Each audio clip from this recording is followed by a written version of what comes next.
Transforming bracket! What's going on, everyone? So welcome to my latest video. This is, of course, a double-header review where I will be talking about two 2021 films, both Westerns, and I do apologize in advance for doing this, obviously smushed into one review.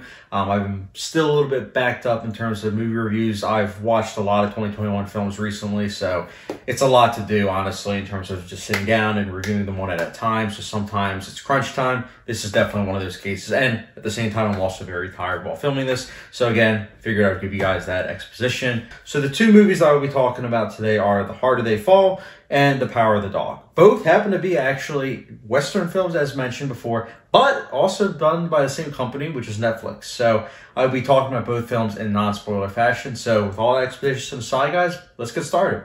So the first movie I will be talking about is The Harder They Fall. This movie I was very much so looking forward to because, well, I do happen to love the Western genre. And at the same time, seeing a diverse cast in a Western is a rarity. It's a rarity. I rarely see it, honestly. So I was very excited given the cast because, I mean, look at this cast. You have Jonathan Majors. You have, of course, Regina King, Idris Elba, Delroy Linda.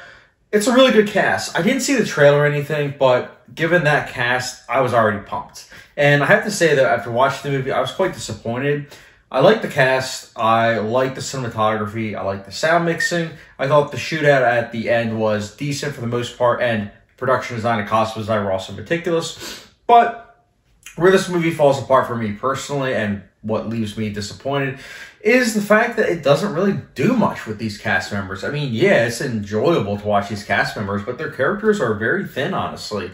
There are so many characters in this movie that because of such, even at 2 hours and 20 minutes, they all feel quite thin. They aren't really kind of given that time to shine, so to speak. They tried to at the very beginning and at the very end, but for me personally, it just kind of fell flat. On top of that, the story is very, very cliche. I grew up on Westerns, and let me tell you, there wasn't really much to this movie that was like, oh, wow, that stands out. It was a lot of homage to other Westerns, and not gonna lie, like, yeah, homage can work here and there, but this movie seemed all about homages, and it just, for me personally, didn't really work. I liked to think that I wanted to like this movie. Again, given everything about this movie that I mentioned with the cast and then just, again, the diversity, I mean, this is a movie I really wanted to like. And I feel bad for saying that I didn't, but I really didn't. Another thing I wanted to mention is the soundtrack choices. I mean, holy cow, the soundtrack choices were just very iffy for me personally. Like, it clearly was trying to be Tarantino-esque, but just didn't really work for me personally. But, again, I do know a lot of people that do like The Harder They Fall, and it's one of those movies where, despite me being disappointed by it, because of the diverse cast, I want people to see this movie. I do. I want it to do well, so that way maybe we can get more diverse Westerns like this. Hopefully done much better. But still, it's a step in the right direction. But still, The Harder They Fall, I personally will be giving a 2 out of 5 star rating. So, yeah, no hot sauce rating. Again, I really wanted to like it, but alas, here we are. Next up, the next one is The Power of the Dog, which stars Benedict Cumberbatch, Kirsten Dunst, and of course, Jesse Plemons. This is a movie that I was excited for given that cast that I just mentioned, but I was a bit iffy in terms of the director. The director is Shane Campion, who, for those of you who don't know, directed The Piano.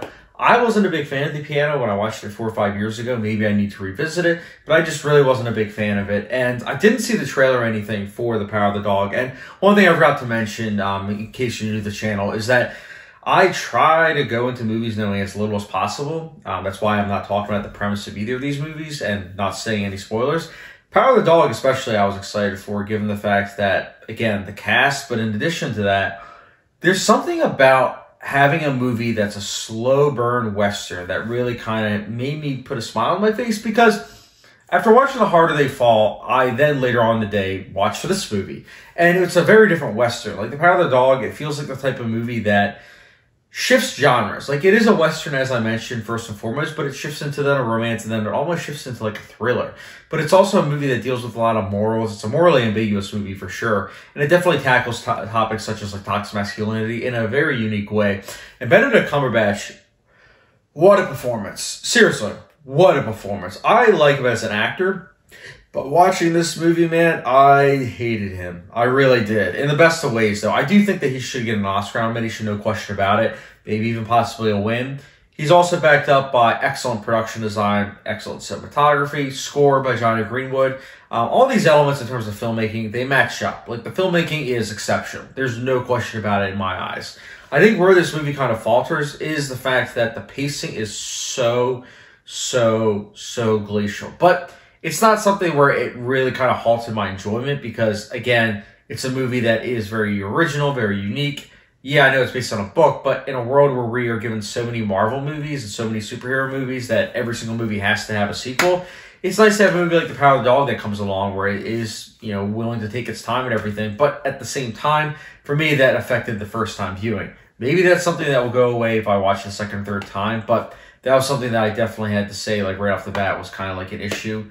The other thing is that although the main character is very well developed, I found some of the secondary characters could have used a bit more fleshing out.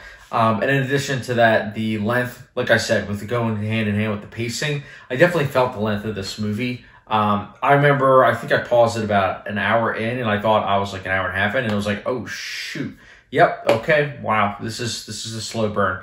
Again, not that it's a bad thing, but in terms of my enjoyment level, it's something that does kind of, you know, take this movie down several ticks. But in terms of the filmmaking, yeah, it's really good filmmaking. The Power of the Dog, for me personally, I will be giving a 3.25 out of 5-star rating, which feels like a hot sauce rating.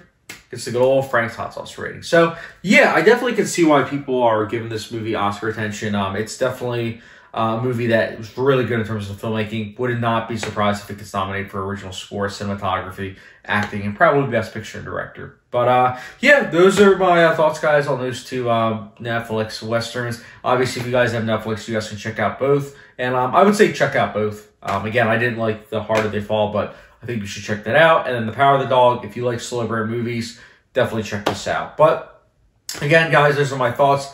Thank you very much for watching. Let me know your thoughts on both movies down below. And as always, with the subscription, notification bell, and I'll get you guys later.